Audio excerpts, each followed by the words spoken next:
Bon, bonjour.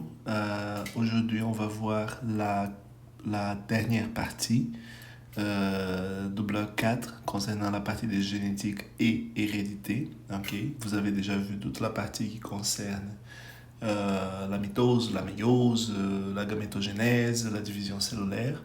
Puis finalement, on va conclure avec comment l'ADN il va rendre possible la transmission des caractères héréditaires et pourtant la transmission d'informations d'une génération à une autre. On va commencer avec quelques rappels, ok? Donc, on va mentionner la cellule, ok? Ce sont des concepts que vous avez déjà travaillés. Donc, rappelez-vous que les noyaux, c'est la structure qui contient l'ADN. Donc, ça ici, c'est les noyaux cellulaires. Puis, à l'intérieur du noyau, on va trouver l'ADN.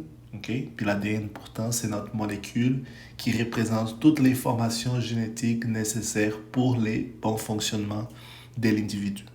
Okay? Donc, ça, c'est les noyaux. Puis, la présence de l'ADN à l'intérieur du noyau.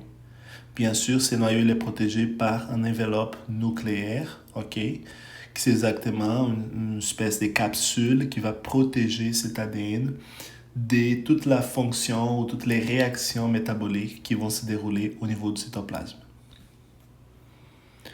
Une chose très importante à savoir aussi, c'est que l'ADN, ok, qu'on a vu dans les autres capsules, il peut se trouver sur deux façons. On peut trouver l'ADN soit sous la forme condensée qu'on appelle chromosome, ok? Donc, je ne sais pas si vous vous rappelez, chromosome, c'est exactement cette structure ici, ok? C'est la structure la plus condensée d'une cellule. Et quand les chromosomes ne se trouvent pas sous la forme condensée, c'est parce qu'il va se trouver sous la forme non condensée qu'on va appeler des chromatines, ok? Donc, chromatine, c'est la forme de l'ADN exactement comme ça. Okay? Donc, tout ça, c'est un rappel. Donc, je vous rappelle également que l'ADN va subir des changements. Donc, si vous remarquez l'ADN sous la forme des chromatines, ok, et pourtant non condensé, puis tranquillement, cet ADN va commencer à se spiraler et va commencer à se compacter afin d'arriver ou d'atteindre son état maximal de compression qu'on appelle des chromosomes. Donc, si on a seulement les différentes étapes pour arriver à la forme chromosomique. Rappelez-vous que le but d'avoir un chromosome, c'est exactement parce que la cellule, elle commence à se préparer pour la division cellulaire. Et cette division cellulaire, elle peut être de deux types. Soit on a la mitose, soit on va voir la méiose. Avec la particularité que le but de la méiose, c'est pour la formation des gamètes.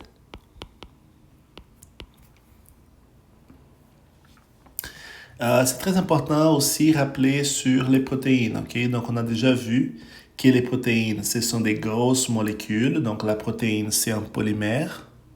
Okay? Donc, quand on parle des protéines, on parle d'un polymère. Puis, ces polymères, il est composé de monomères. Okay? Puis, les monomères protéiques s'appellent des acides aminés. Okay? Donc, en dépendant de la protéine, on peut trouver entre 100 et 10 000 acides aminés qui vont causer la variabilité de chaque protéine. Okay? On a déjà vu que les protéines, elles peuvent être différentes en dépendant de la quantité d'acides aminés ou elles peuvent varier par rapport à la disposition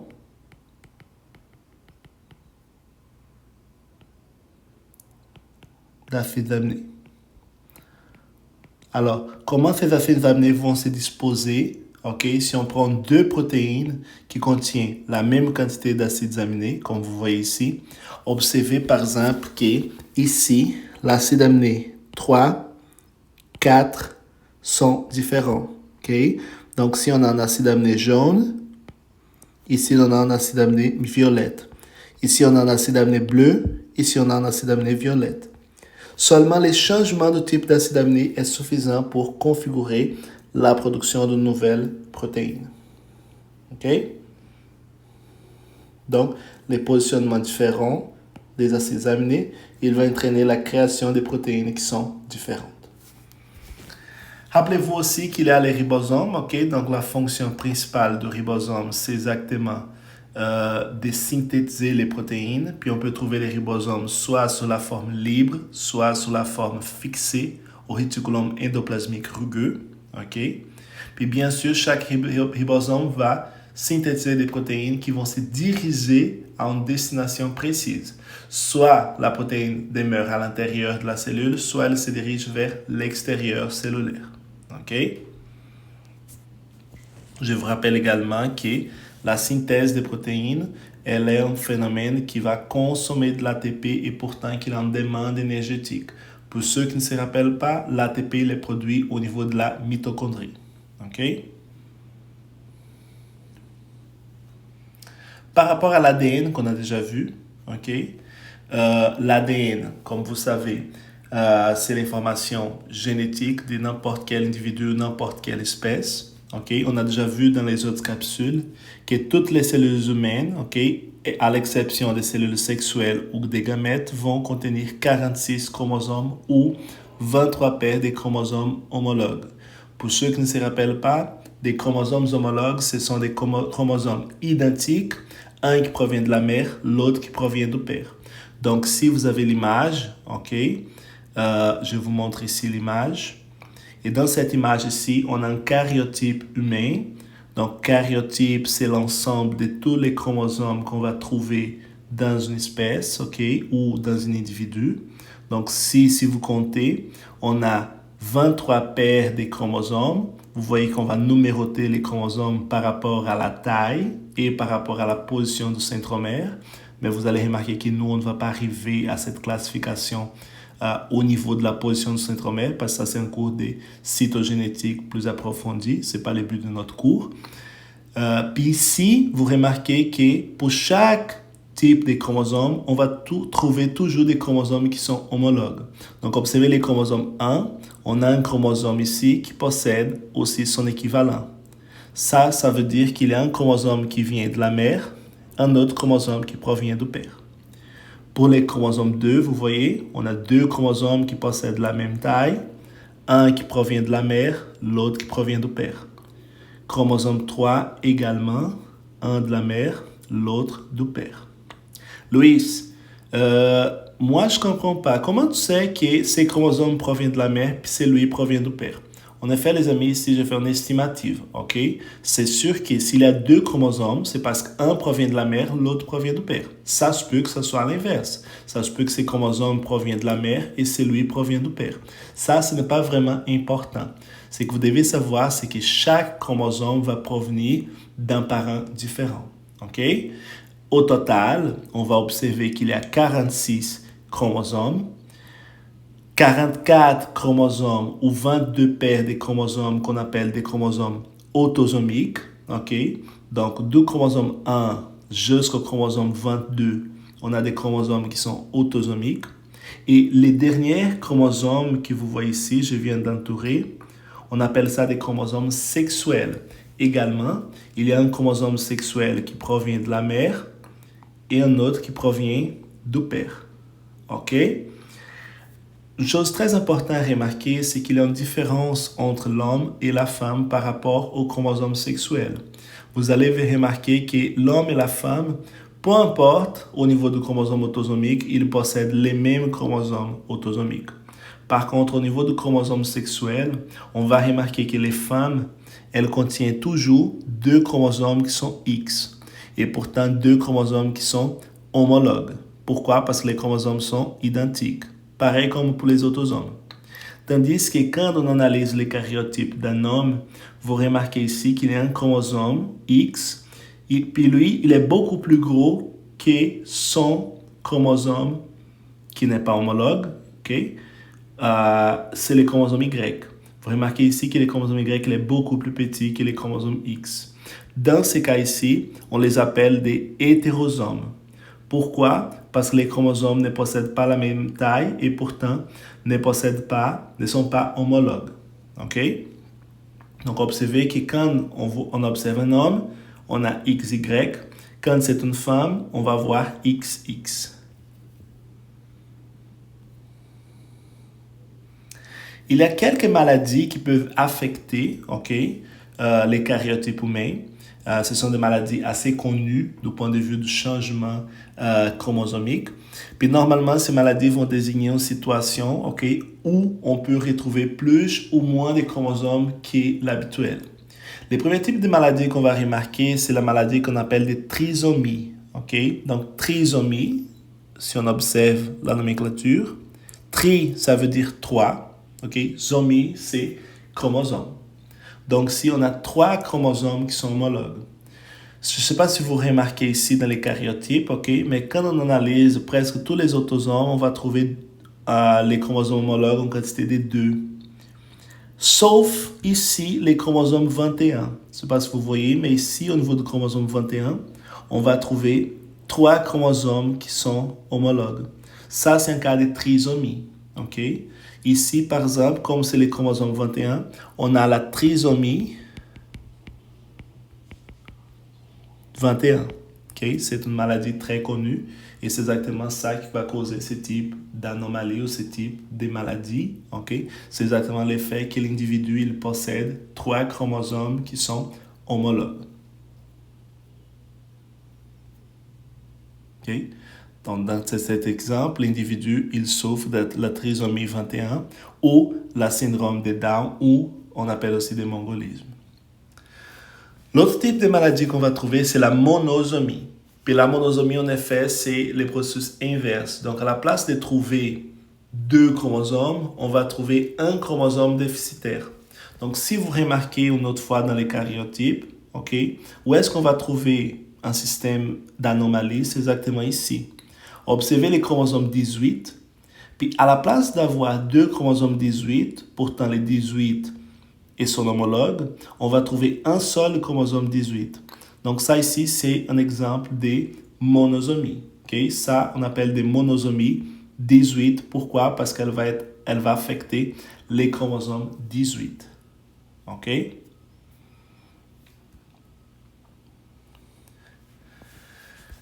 C'est très important de vous rappeler également que l'ADN comme molécule, c'est la molécule qui contient l'information génétique. Puis chaque information génétique va se cacher ou va se trouver à l'intérieur des gènes.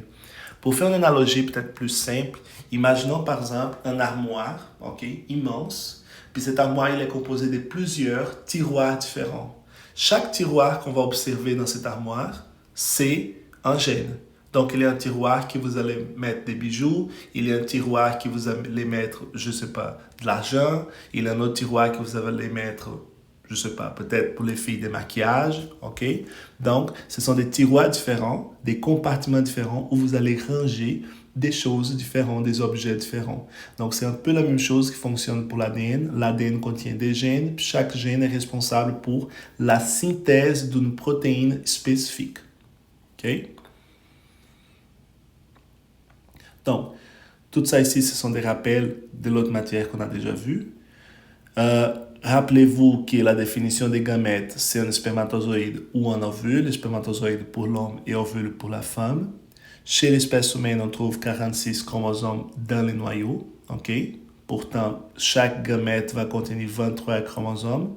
Puis les phénomènes qui vont causer la fusion des 2 gamètes pour la production du zygote s'appelle fécondation. À l'intérieur de l'ADN, on va trouver des bases azotées. Donc, chaque gène est composé de bases azotées. Quelles sont les 4 bases azotées? Adénine, guanine, cytosine et thymine. Ça c'est très important parce que c'est à partir de ces 4 bases azotées qu'on va avoir des réarrangements différents pour la molécule d'ADN. Donc, si vous avez une cellule, cytosol, noyau, puis à l'intérieur du noyau, on trouve l'ADN. Puis normalement, cette molécule d'ADN, elle contient un gène. Donc, vous observez ici, tout ça ici, c'est la molécule d'ADN qui est compressée sous la forme des chromosomes. Puis il y a une section précise, ici, c'est la partie verte, qui c'est un gène. Puis ce gène, il est responsable pourquoi? Pour coder la couleur des cheveux. Donc, si une personne va avoir les cheveux roux, si elle a les cheveux noirs, si elle a les cheveux blancs, donc les types de cheveux, la couleur des cheveux va être déterminée par un gène. Ça pourrait être une autre chose. Ça pourrait être, par exemple, la forme des cheveux. La forme des cheveux va être déterminée, par exemple, par un autre gène. Donc, je vais mettre ici, par exemple, je représente ici un autre gène en rouge. Ces gènes, il est responsable, je vais appeler gène A. Puis le gène A, il est responsable pour la forme ou la texture des cheveux. Donc, dans ces cas ici, le gène A, il est responsable pour déterminer quelle est la texture des cheveux. Est-ce qu'une personne va avoir des cheveux qui sont frisés ou bouclés? Est-ce qu'une personne va avoir des cheveux qui sont raides? Est-ce qu'il y a une personne qui va avoir, par exemple, des cheveux qui ne sont pas bouclés, mais qui ne sont pas raides non plus? La personne va avoir des cheveux qui sont ondulés. Donc, chaque type de cheveux va être déterminé, va avoir une texture à partir de la détermination génétique. OK? Donc, je viens de... je m'excuse. Je vais seulement effacer ici. Donc, si par exemple, on a un gène qui code pour la couleur des yeux, ok, donc la personne peut avoir des yeux bleus, des yeux verts, des yeux bruns, ça dépend. Il y a des gènes qui vont coder pour une prédisposition au cancer de la peau. Donc, il y a des gens qui ont beaucoup plus de prédispositions, qui sont beaucoup plus sensibles d'avoir un certain type de cancer ou un certain type de maladie. Donc, si la personne est capable de synthétiser une protéine comme l'insuline, la personne, sûrement, elle est moins prédisposée à développer le diabète qu'une personne, par exemple, qui n'a pas ce type de maladie. OK? Et bien sûr, comme je vous ai dit, les gènes sont déterminés par une séquence des bases azotées. Okay? Ici, on a une séquence qui c'est adénine, guanine, cytosine. Je vais mettre ici. Adénine, guanine, cytosine, thymine, guanine, cytosine, cytosine, cytosine et cytosine. Bien sûr, à partir de ça ici, okay, de cette séquence d'ADN, on va former une séquence des nucléotides. Okay? Donc, on va voir ici, une séquence de bases azotées. Donc, cette séquence d'ADN ici, ou ces gènes, il va ici réaliser la formation d'une séquence de protéines à partir de plusieurs acides aminés différents. Okay? Donc ça, par exemple, c'est la protéine qui va donner soit la coloration bleue aux yeux, soit, par exemple, la texture raide pour les cheveux. Puis, il y a aussi la notion en biologie des triplets. Puis cette notion de triplet elle est très importante. Pourquoi?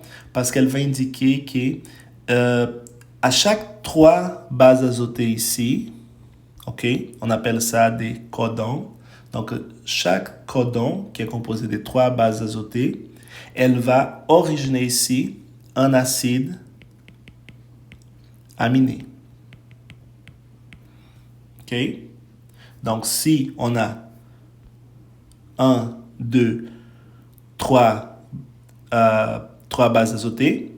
3 bases azotées, ça va former un codon. Et un codon va originer un acide aminé. Ici, on a un autre codon composé de 3 bases azotées qui va originer un autre acide aminé. Ici, on a un autre codon composé de 3 bases azotées qui va originer un 3e acide aminé. OK? Donc, je vais effacer ici.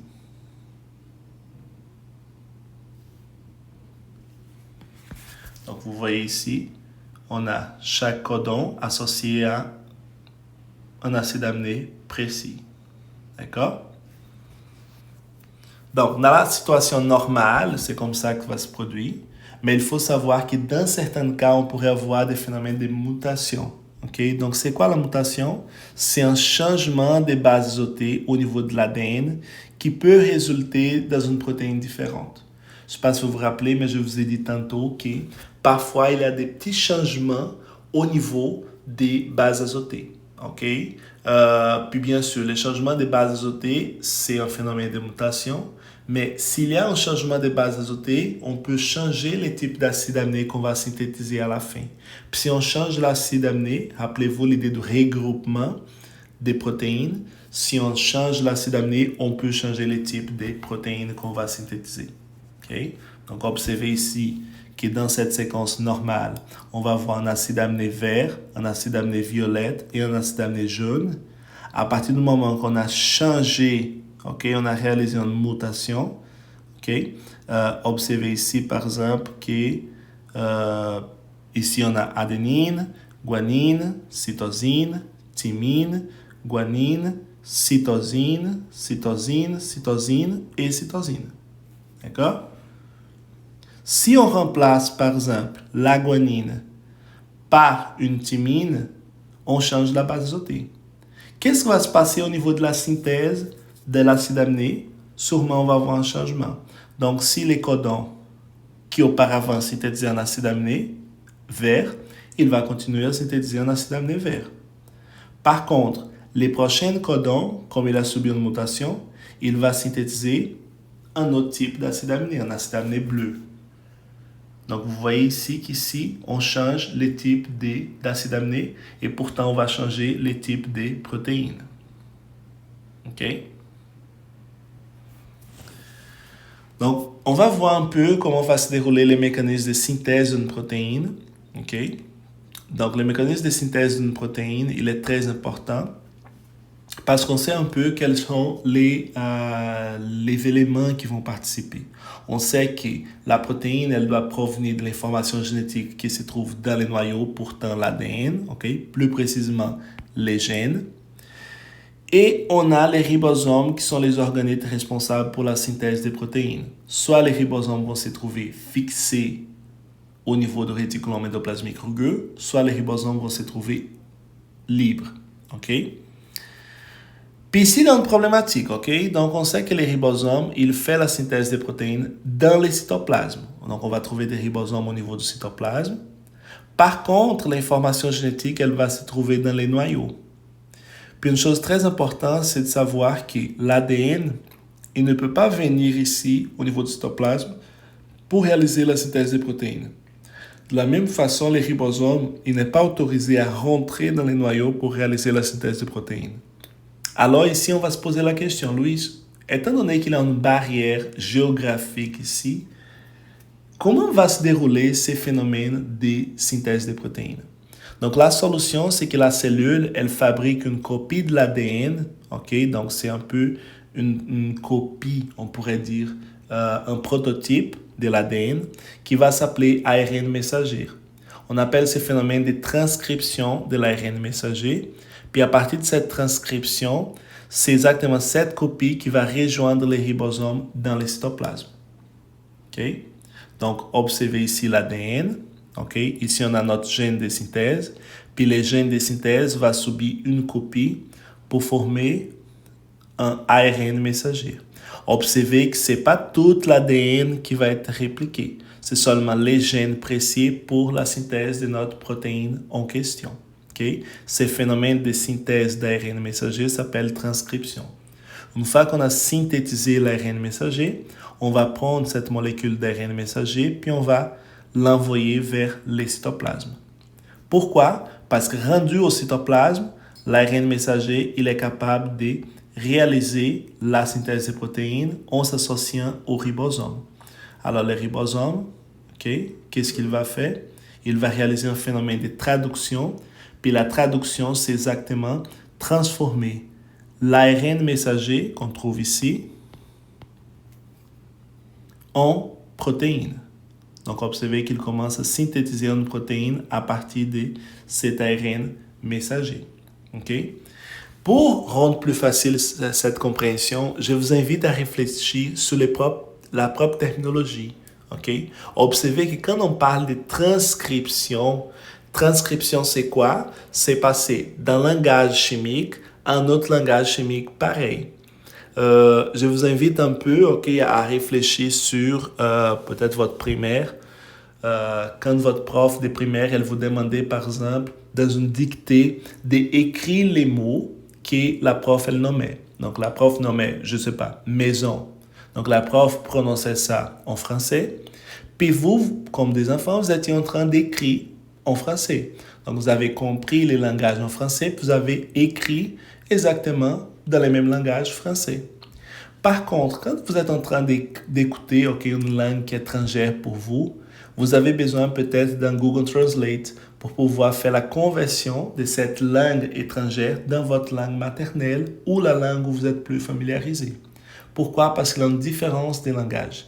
Cette différence des langages va être occasionnée à cause d'un phénomène de traduction. C'est la même chose qui va se produire ici. Donc, les ribosomes, il va agir comme notre Google Translate pour pouvoir transformer l'ARN messager, qui est un acide nucléique, en protéines. Protéines, comme vous savez, c'est une autre molécule différente. OK?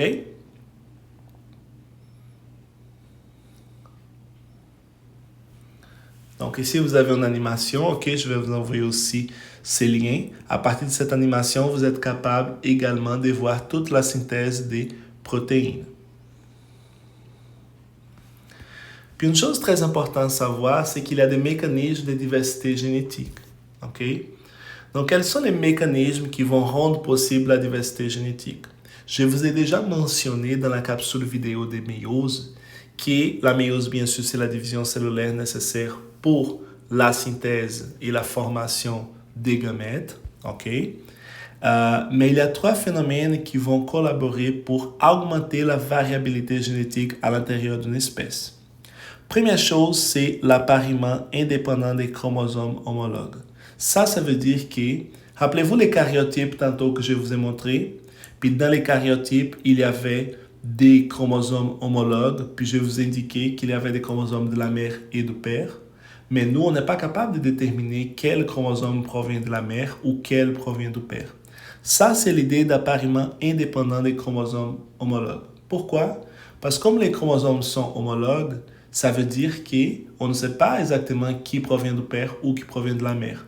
On pourrait les mélanger, puis pour nous, ce serait la même chose. OK? Deuxième phénomène, c'est le phénomène d'enjambement chromosomique. Je ne sais pas si vous vous rappelez, quand vous avez écouté la capsule des méioses, je vous ai dit que pendant la prophase 1, donc la prophase 1 de la méiose, elle est responsable. Pourquoi? Pour réaliser la recombinaison génétique. Donc, il y a des chromosomes qui vont s'échanger des petits morceaux afin d'augmenter la variabilité génétique. OK? Puis un troisième phénomène qui peut occasionner la diversité génétique, c'est le phénomène de fécondation aléatoire. OK? Rappelez-vous que la méiose, c'est quand une cellule diploïde, elle va produire 4 cellules qui sont haploïdes et génétiquement différentes. OK? Admettons qu'ici on a 4 spermatozoïdes différents, il faut savoir que ces 4 spermatozoïdes ici, ils sont génétiquement différents, puis ils ont la même probabilité de féconder un ovule, qui est aussi haploïde. Donc ça ici, c'est un phénomène qu'on appelle des fécondations aléatoires. Donc n'importe quel gamète, OK, peut féconder n'importe quel gamète opposé. Et à partir de ça, on peut avoir n'importe quel type de combinaison génétique pour former un individu différent.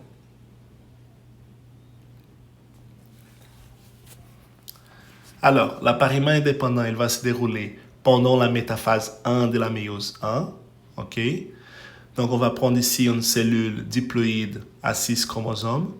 Donc, observez ici qu'on va voir 3 paires de chromosomes homologues. Observez ici la taille des chromosomes. OK? Donc, ça pourrait être les chromosomes 1, chromosome 2 et chromosome 3. Un chromosome, on va dire que tous les chromosomes rouges proviennent de la mère et tous les chromosomes bleus proviennent du père. OK? Quand on arrive au moment de la métaphase, okay, donc si on a les chromosomes, okay, 1, 2 et 3, qui vont se trouver dans la plaque équatoriale, donc c'est vraiment la région au milieu de la cellule. Ici, on pourrait avoir les chromosomes de la mère et du père. Donc, vous remarquez ici que les chromosomes de la mère vont se trouver tous à droite, tandis que les chromosomes du père vont se trouver à gauche. Ou on pourrait avoir, par exemple, les chromosomes 3 de la mère va garder sa position. Les chromosomes 2 ils vont s'échanger. Donc, observez qu'ici, on avait les chromosomes de la mère dans cette position. Puis là, on va voir les chromosomes de la mère dans l'autre position.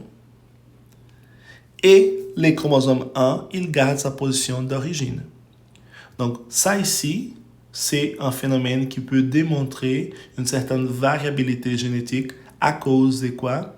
À cause de la position indépendante. La forme de s'appareiller des chromosomes, elle est indépendante. Okay? Donc, il y a des chromosomes qui peuvent garder sa position, tandis qu'il y a des chromosomes qui peuvent s'échanger des positions. Donc, si ça se peut que les chromosomes changent de position, puis il devient comme ça.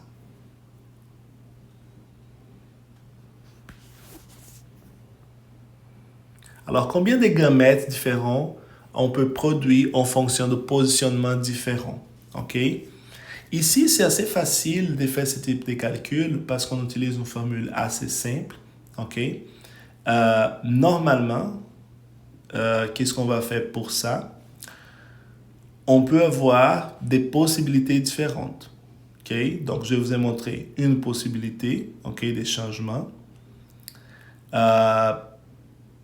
Ici, c'est la même chose. Okay? Donc, soyez attentifs parce que si vous changez la position de tout le monde, mais vous avez la même chose parce qu'après la métaphase, c'est qu'on va trouver comme phase de division cellulaire, c'est l'anaphase. Puis quand on va séparer ici les cellules, si moi je sépare la cellule comme ça, donc si je vais avoir seulement des chromosomes de la mère, ici j'ai seulement des chromosomes du père. Mais si moi je sépare la cellule comme ça, ici je vais avoir seulement cellules avec chromosomes maternels et ici seulement une cellule avec des chromosomes paternels. Donc ça, c'est pas vraiment une variabilité. OK? Pour faire ça, normalement, on peut établir des combinaisons par des dessins. OK? C'est une méthode. Donc, observez ici que ces deux, ils sont identiques, comme je viens de vous mentionner. OK? Donc, on va considérer un seul.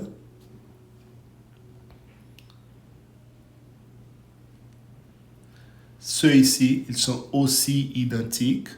OK? Donc, on considère un seul.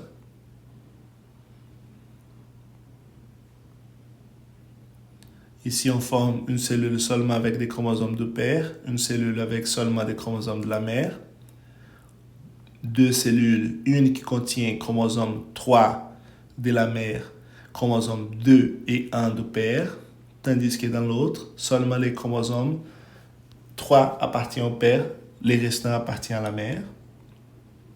Ici, on a d'autres variabilités, okay, comme vous pouvez constater. Ici, on a d'autres variabilités. Okay? Donc, au total, ici, on pourrait avoir 1, 2, 3, 4, 5, 6, 7, 8 types de gamètes différents. Pour rendre plus facile, okay, parce que c'est sûr que si je vous demande ça à l'examen, ça va être un peu long de faire la représentation puis dessiner avec des X puis tout ça. Vous pouvez utiliser une formule qui va être beaucoup plus simple. Okay? Je vais essayer de mettre la formule ici. Okay? Donc, on sait qu'il y a une formule qui c'est 2 exposant n, okay? Où n s'indique la quantité des paires de chromosomes. Si vous vous rappelez, on avait ici notre cellule, puis dans notre cellule, on avait chromosome 1 de la mère, 1 du père, chromosome 2 de la mère, 2 du père, et chromosome 3 de la mère, 3 du père. Combien de paires de chromosomes on va trouver ici? Ici, on a un paire de chromosomes 1, un paire de chromosomes 2, un paire de chromosomes 3. Donc, n équivaut au nombre des paires des chromosomes. Comme ici, on a 3 paires de chromosomes, n, ça veut dire 3. Donc, ici, à la place de n, on va placer 3. 2 exposant à 3, pour ceux que ça ne rappelle pas trop de mathématiques, c'est la même chose que 2 fois 2 fois 2. 2 fois 2, ça donne 4. 4 fois 2, ça donne 8. On va voir ici 8 gamètes différents. Okay? Donc ça, c'est une autre façon de calculer la variabilité des gamètes qu'on peut produire.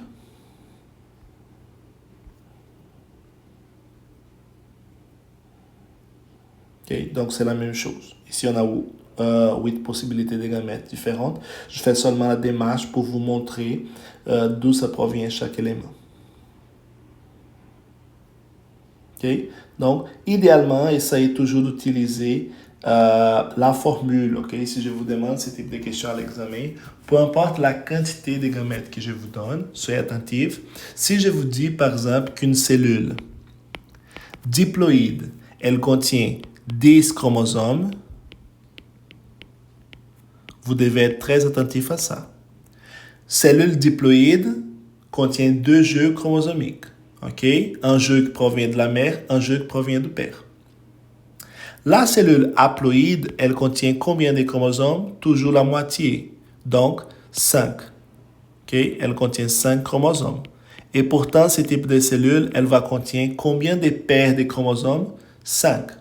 Si moi, j'aimerais savoir quelle est la quantité de gamètes que je peux former dans ce type de cellule à 10 chromosomes dans la cellule diploïde, je ferai 2 exposant n, en sachant que n, c'est égal à 5, parce qu'il y a 5 paires de chromosomes. Ici, je ferai 2 exposant 5, qui c'est égal à 2 fois 2 fois 2 fois 2 fois 2. 2 fois 2, ça donne 4. 4 fois 2, ça donne 8. 8 fois 2, ça donne 16. 16 fois 2, ça donne 32. Donc, si on a 32 possibilités de gamètes différents.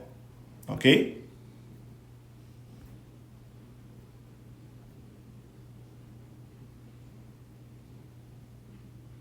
Donc, si on fait ce type de calcul, OK,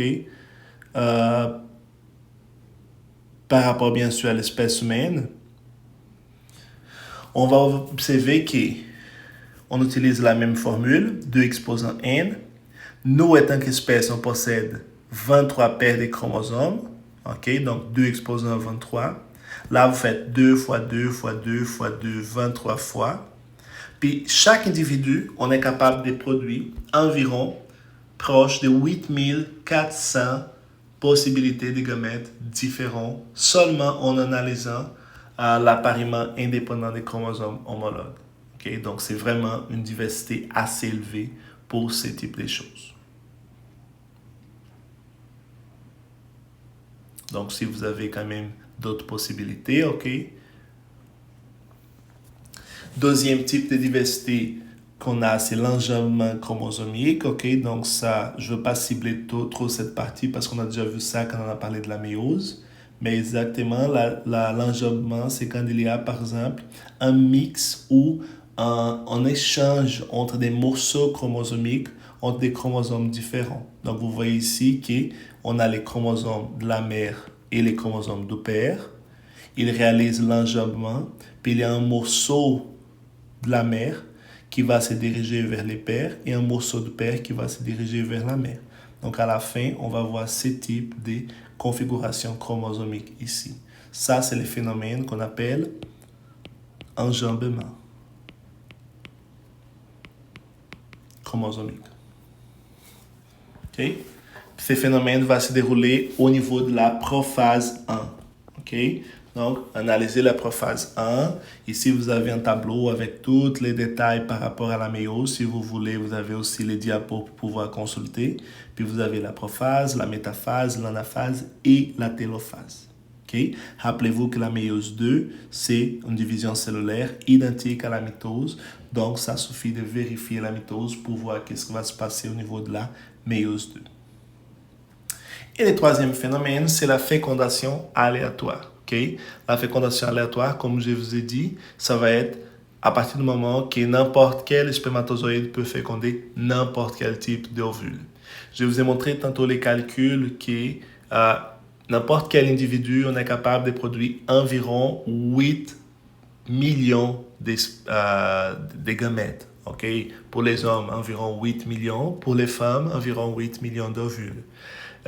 Puis imaginez la combinaison différente que chaque spermatozoïde peut réaliser pour féconder chaque type d'ovule différent. Donc, on a plusieurs possibilités vraiment qui peuvent se présenter à nous.